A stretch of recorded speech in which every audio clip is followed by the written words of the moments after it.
মৌলা মসজিদে যেতে হবে, রব বললে পারলে যা। মৌলা এই টাইমে মসজিদে গেলে তো আমারে দৌড়ে ফিটাবে। বুঝেন না কেন? আমি যদি রাতে 3টা বাজে, 4টা বাজে, 2টা বাজে মসজিদে যাই, আমরা চোর বলে ফিটাবে। মসজিদে যাওয়াটা রিস্ক হবে। রব্বে করিম বলে মসজিদে না পারবি না, আল্লাহ পারবো না, তাহলে যা ঘরে যা, যাই নামাজ বিছা। বলে যে যাই নামাজ বিছালে তো বউ বুঝে ফেলবে আমি বাটপারি করছি। কথা বলেন না কেন?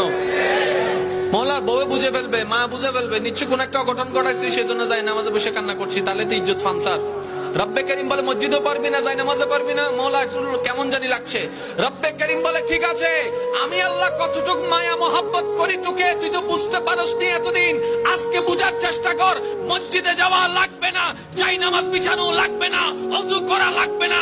তোর যদি এতই প্রবলেম হয়, জবানটাও খোলা লাগবে না, মন থেকে তুই একবার আমাকে ডাক দে, একবার ডাক দে, একবার বল রহমান মাফ করে দাও, রহিম মাফ করে দাও। তোর মনের অবস্থা আমি রব্বে করিম শুনে, ইন্নাল্লাহ ইয়াগফিরুয যুনুবা জামিআ, তোর সারা জীবনের গুনাহকে মাফ করতে রাজি।